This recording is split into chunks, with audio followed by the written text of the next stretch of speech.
জামাতের নেতা রাবি হলের সংসদ জিএস সাধারণ শিক্ষার্থীকে বলতেছে 5 আগস্টের দিন পুলিশকে যেভাবে উল্টো করে ঝুলিয়ে হত্যা করছি এবং কি পিটাইছি, সাধারণ শিক্ষার্থীকে জামাতের এই নেতা ঠিক একইভাবে হুমকি দিচ্ছেন যে তোমাকে উল্টো করে ঝুলিয়ে পিটাবো। এভাবে তিনি অফেন সাধারণ শিক্ষার্থীদেরকে হুমকি দিচ্ছেন। আর বাংলাদেশের সাধারণ শিক্ষার্থী ভাই বোনেরা তারা তাকিয়ে আছেন, কারণ তাদের এখন মুখ বন্ধ, তারা কোনো প্রতিবাদ করতে পারতেছে না। কারণ ইতিমধ্যে বাংলাদেশের প্রত্যেকটা জায়গায় জামাত শিবির রাজাকাররা দায়িত্ব বুঝে নিছে, আর তাদের কথাই বাংলাদেশ পরিচালনা হচ্ছে। এখন সাধারণ শিক্ষার্থীরা কোনো ধরনের প্রতিবাদ করতে পারতেছে না, কারণ নতুন বাংলাদেশ প্রতিবাদ করলে তাকে আওয়ামী লীগের ট্যাগ লাগিয়ে আওয়ামী লীগ বলে তারে কারাগারে পাঠিয়ে দেওয়া হবে। কোনো ধরনের প্রশাসন তাদের পক্ষে কথা বলবে না, কোনো সুষ্ঠু বিচারও পাবে না। ভয়ে আতঙ্কে সাধারণ শিক্ষার্থীরা চুপ হয়ে আছে। দেখতে থাকুন। তোকে ফাটার বললাম, এরকম অকালে সরে ধরে উল্টা ঝুলা ওখানে মারবো, পরে লতি করে সামনে তুই মনে রাখ।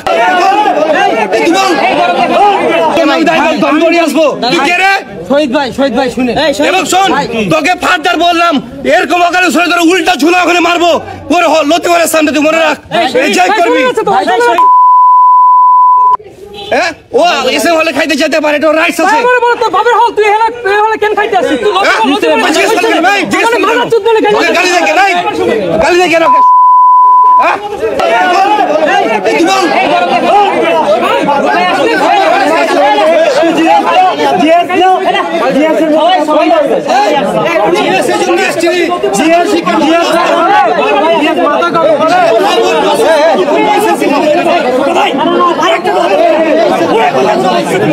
কি দেখলেন তো? সাধারণ শিক্ষার্থী ভাই বোনদের দৃষ্টি আকর্ষণ করে বলবো, আপনারা এখন কেন চুপ হয়ে আছেন? জয় বাংলা সৈনিক ভাই বোনরা দেশে প্রবাসে যেখানে থাকেন সর্বোচ্চ শেয়ার করবেন, প্রত্যেকটা সাধারণ শিক্ষার্থী ভাই বোনরা যাতে দেখতে পায়। কারণ এখনো তারা ক্ষমতায় আসে নাই, সামনে নির্বাচন হবে। যদি নির্বাচন হয় আর যদি তারা ক্ষমতায় আসে তখন তাদের কি অবস্থা হবে। এখনো তারা জাস্ট শুধুমাত্র নামে একটা দায়িত্ব নিছে, তাও আবার ব্লেড পেপার চুরি করে তারা নির্বাচিত হয়েছে। ইতিমধ্যে আপনারা সবাই অবগত আছেন। 5 আগস্টের পর থেকে তাদের সারা বাংলাদেশের তাণ্ডব চলতেছে। সাধারণ শিক্ষার্থী ভাই বোনদের দৃষ্টি আকর্ষণ করে বলতে চায়, আপনাদেরকে ঘুমের মধ্যে আপনাদেরকে বিক্রি করে দিচ্ছে। কারণ তারা যদি কোনো কারণে তারা ক্ষমতা দায়িত্ব বুঝে পায়, পরবর্তীতে আপনাদের পায়ের নিচে মাটিটাও তারা রাখবে না। কারণ তারা মুনাফিক, তারা মানুষের সাথে মিথ্যা কথা বলে, তারা মানুষকে মিথ্যা আশ্বাস দিয়ে মানুষের ভালোবাসা অর্জন করে।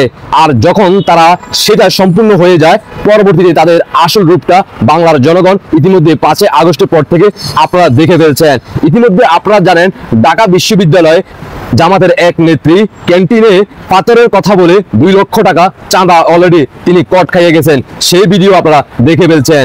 তারা মুখে আপনাদের বিভিন্ন সমাবেশে গিয়ে তারা ইসলামে দাওয়াত দেয় আর মানুষের আবেগ নিয়ে খেলে। কারণ বাংলাদেশে ধর্ম নিয়ে ব্যবসা ইতিমধ্যে তারা সাকসেসফুল হয়ে গেছে। আর বাংলাদেশের সাধারণ জনগণদের দৃষ্টি আকর্ষণ করে বলতে চাই, সাধারণ শিক্ষার্থী ভাই বোনদের দৃষ্টি আকর্ষণ করে বলতে চাই, এখনো সময় আছে, রুখে দাঁড়ান, গর্জে উঠুন। এই রাজাকার বংশের সন্তানদের কাছ থেকে বাংলার মাটিকে মুক্ত করুন। না হয় তারা যে কথাগুলো বলতেছে এগুলোই কিন্তু সামনে বাস্তবে আপনারা দেখতে পাবেন। কারণ 5 আগস্টের দিন পুলিশকে ঝুলিয়ে, মুক্তিযোদ্ধাদেরকে ঝুলিয়ে যেভাবে হত্যা করছে, ঠিক একইভাবে আপনাদেরকে হুমকি দিল। অথচ সারা বাংলাদেশে সাধারণ শিক্ষার্থী ভাই বোনরা আপনারা চুপ হয়ে আছেন। ধন্যবাদ সবাইকে। আপনাদের ব্যক্তিগত মতামত অবশ্যই কমেন্টে জানিয়ে যাবেন, আর দেশবাসীকে দেখার সুযোগ করে দিবেন। বাংলার মানুষ দেখতে হবে, জানতে হবে ভবিষ্যতে কারা ক্ষমতা আসলে এই বাংলাদেশের মানুষ, সাধারণ শিক্ষার্থী ভাই বোনরা নিরাপদে থাকবে। আল্লাহ হাফেজ।